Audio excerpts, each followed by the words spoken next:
오늘은 시험의 순간이라는 말씀으로 은혜를 나누려고 합니다. 싸우면 열흘, 싸우지 않으면 40년이라는 말이 있습니다.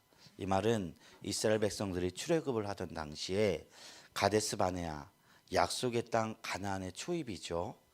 그곳에서 이제 가나안 족속들과 싸워야 하는 순간이 왔습니다. 하나님의 언약이 백성들 위에 있었고 지금껏 하나님을 믿을 수 있는 모든 것을 하나님은 이스라엘 백성에게 주셨습니다. 기적의 손길로 10가지 재앙과 홍해를 가르시는 반석에서 물이 나는 갖가지 기사와 이적으로 이스라엘 백성에게 내가 스스로 있는 자 여호와니라를 보내주셨습니다. 이제 하나님이 행하시는 역사의 동역자가 될 수 있도록 하나님께서 믿을 수 있고 싸울 수 있는 그 내적인 모든 것을 주신 것입니다. 이제 그렇다면 그들은 말씀에 순종해서 나아갔으면 됐습니다. 그러면 주님의 뜻을 이룰 수 있는 동역자로서 이스라엘은 굳건히 섰을 것입니다. 그런데요, 그때 이스라엘 백성들은 문득 믿음을 잃어버립니다. 왜냐하면 가나안 족속이 갖고 있던 그 철기 문명이 너무 두려웠기 때문입니다. 유달리 거대한 체형의 아낙 자손의 모습을 보고 그들은 마치 메뚜기와 같은 겁을 먹으며 그때부터 그들은 외치기를 이제 나는 이집트로 돌아가야겠다고 울부짖습니다. 그리고는 하나님께 원망하며 이렇게 묻습니다. 왜 나를 이집트에서 구원했느냐? 나는 구원을 원하지 않았다. 그냥 노예로 살고 싶다. 이집트의 대군을 몰살시킨 하나님의 능력을 보았음에도 그들 안에는 믿음이 없었다는 것입니다. 그때부터 하나님은 이들을 하나님 백성으로 삼기 위해 다루시기 시작하는데 광야를 떠돌게 하며 하나님이 공급하시는 식물로만 먹고 살게 하셨습니다. 그리고 40년 동안 사람이 과연 무엇으로 사는가 깨닫게 하셨습니다. 이 기간 동안 이스라엘 백성은 아침에 일용할 양식으로 만나가 내리면 그것을 거두어서 먹었습니다. 갈 길을 몰랐을 때 성목에서 기름 기둥이 떠오르면 그 구름 기둥을 쫓아갑니다. 계속 광야를 돌면서요. 하나님의 말씀을 철저하게 믿을 수 있는 사람이 되기까지 40년간을 그러했다는 것입니다. 이집트와 가나안은 직선거리로 200km입니다. 서울에서 대구 정도의 거리죠. 그리고 거리상으로는 열흘길입니다. 그러나 그들은 싸워야 할 때 싸우지 않는 거로 많은 시간을 돌아가게 되었다는 것입니다. 이것이 이스라엘이 받은 시험이었습니다. 사람은요, 시험 앞에 설 때에 자신의 본 모습을 보게 됩니다. 내가 정말 하나님께 속한 사람이었는지, 세상에 속한 사람이었는지, 나의 삶이 과연 삶이 맞는 것인지 드러나게 되는 것이죠. 그래서 시험을 받을 때 가장 성도가 신앙이 빠르게 성장하게 됩니다. 성장의 가장 첫 걸음은 내 위치가 어느 곳에 와 있냐를 발견하는 것에서부터 시작되기 때문입니다. 오늘 말씀의 주인공은 히스기야 왕입니다. 그는요, 유대의 선한 왕이었던 그 8왕 중에 한 명이었습니다. 하나님의 말씀대로 우상을 청폐한 등 종교개혁을 단양했던 왕이었습니다. 역사 속에서 유다에서도 얼마 없던 주님의 뜻을 잘 실현시킨 왕이었습니다.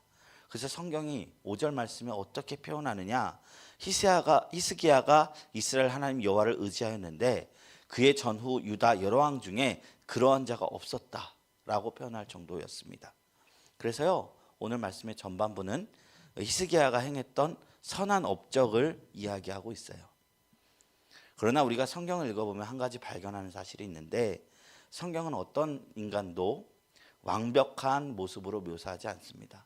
아브라함도 이삭도 야곱도 요셉도 다 부족한 부분이 하나씩 다루셨어요. 히스기야가 따랐던 그 다윗조차도 그 삶의 흠을 성경은 담았다는 것입니다. 하반부 내용은요, 그 히스기야가 믿음의 선한 싸움을 싸우고도 시험에 넘어진 이야기를 담고 있는 것입니다. 이 세상에는 철인처럼 그저 주님의 뜻맛을 행하고 믿음 안에서 설 것 같았던 사람이 존재하지 않습니다. 큰 시험 앞에서는 때로 넘어지기도 합니다. 눈에 보이는 세상의 방법을 의지하기도 합니다. 때론 이런 선택들이 일정 부분 원하는 결말을 얻게 하기도 합니다. 그렇지만 터진 웅덩이와 같이 잠시 물이 있어 보이지만 시간이 지나면 다 빠져나가는 허망한 것이 되었다는 것입니다. 히스기야 왕이 된 지 4년째 중동의 패권을 잡은 아수르가 북이스라엘을 침공하였습니다. 그 방법과 과정도 잔인합니다. 성벽을 포위하고 3년간 보급을 끊고 먹을 것과 입을 것을 먹지 못하게 한 뒤 정복해버리는 사건이 있었습니다. 이게요, 영화 남한산성을 보시면 어떤 느낌인지 알 것입니다. 영화 남한산성에 보면 청나라가 우리나라 쳐들어와서 왕과 신하들이 남한산성으로 도망갑니다. 처음에는 높은 성이 우리의 생명을 보호해주는 것처럼 느껴지지만 그 안에서 시간이 지날수록 아비 교환이 벌어집니다. 음식이 떨어지니까 군마를 잡아 먹입니다. 짐승이 먹는 죽을 먹습니다. 성경에는 이런 기근을 겪으면서 부모가 자식을 잡아먹는 사건도 기록됩니다. 그렇게 북이스라엘을 점령한 것입니다. 천천히. 그 뒤에 토착문이 규합해서 다시는 반란치 못하도록 강제 이주 정책으로 민족들을 다 흩어버렸습니다. 히스기야는 왕이 된 4년째에 이 모든 것을 눈으로 보았습니다.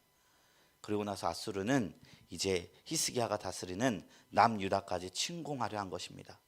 이 앞에서 히스기야는 어떤 선택을 했는가? 그것을 잠시 나누려고 합니다.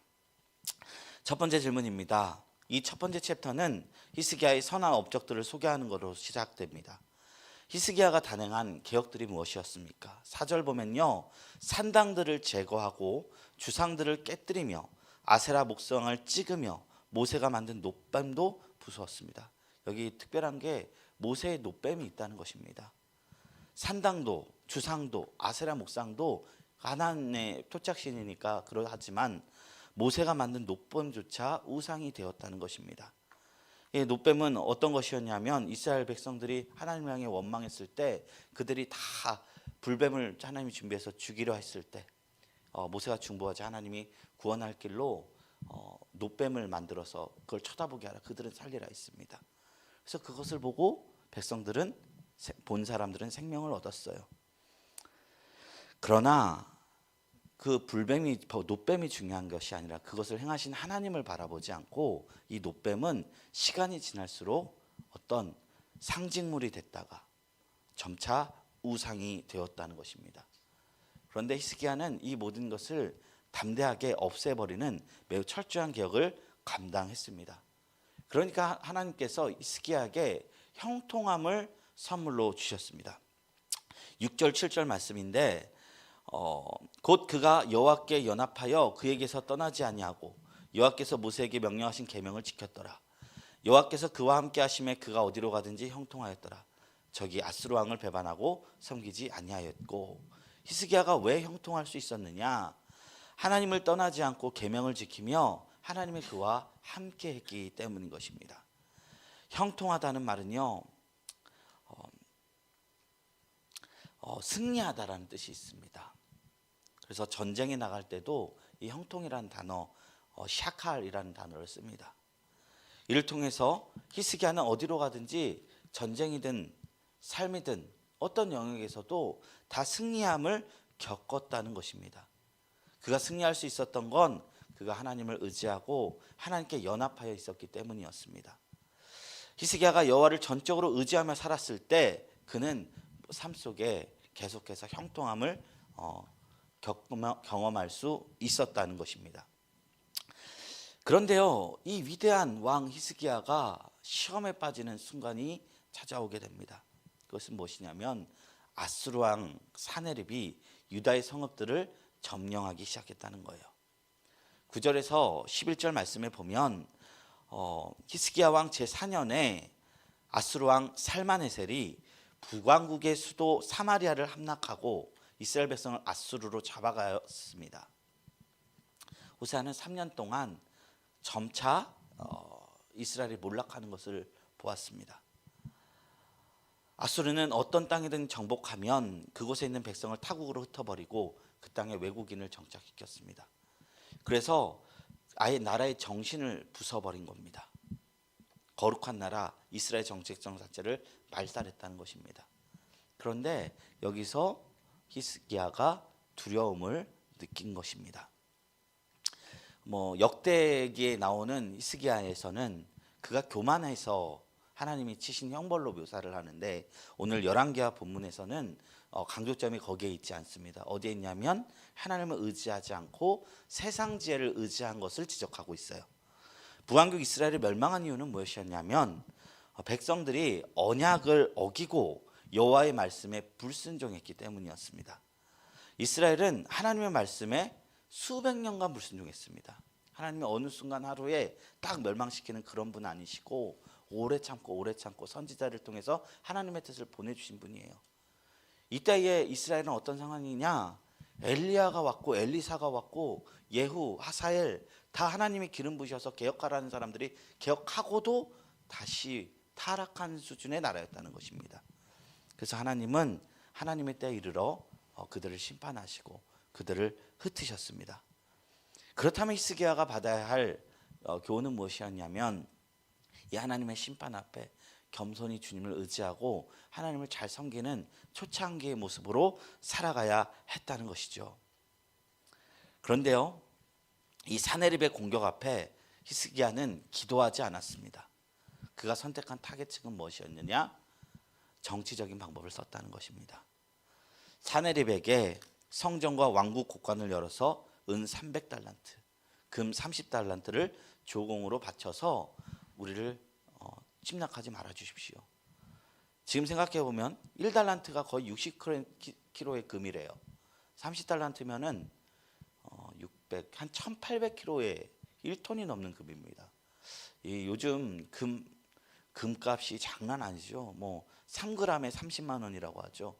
이거 하면 몇 조가 돼요? 몇 조? 한 돈에 몇 g이죠? 47만 원이라고 하죠. 지금으로 쳐도 어마어마한 가치가 있는 것입니다. 몇 조 단위를 준 거예요. 국가 예산의 대부분을 드린 거예요. 네, 긁어서 준 겁니다.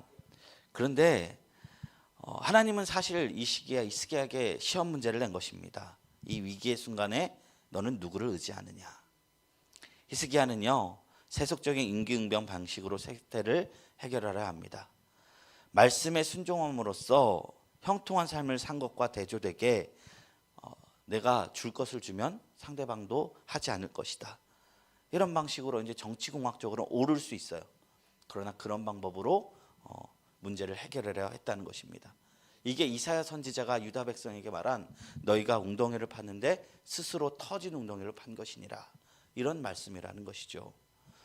북왕국 이스라엘이 패망한 근본적인 이유는요, 국가가 약해서가 아니라 하나님을 향한 믿음이 없었음을 성경은 이야기하고 있는 것입니다. 오늘날 우리 교회와 사회 모습을 보며 우리가 믿음으로 척결을 해야 할 패당과 회복해야 할 가치가 있음을 우리는 성경을 통해서 발견하면 좋겠습니다. 나눔 3번 질문입니다. 히스기야는 이미 말씀에 순종할 때 형통한 삶을 경험하였으나 위기의 순간에 더욱 하나님을 의지해야 마땅했습니다. 하지만 아수르의 침략을 막기 위해 하나님보다 의지한 것이 은과 금이었습니다. 위기의 순간에 내가 의지하는 것이 무엇인지 우리 생각해 봅시다. 이렇게 오늘 말씀을 나눴습니다. 시험에 대해서 가장 유명한 성경 말씀이 고린도전서 10장 12절 13절 말씀입니다. 그런즉 선줄로 생각하는 자는 넘어질까 조심하라.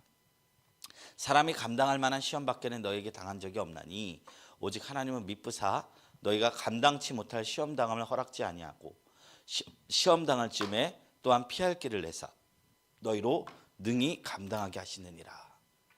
선줄로 생각한 히스기야는 넘어질 것을 조심하지 않았습니다.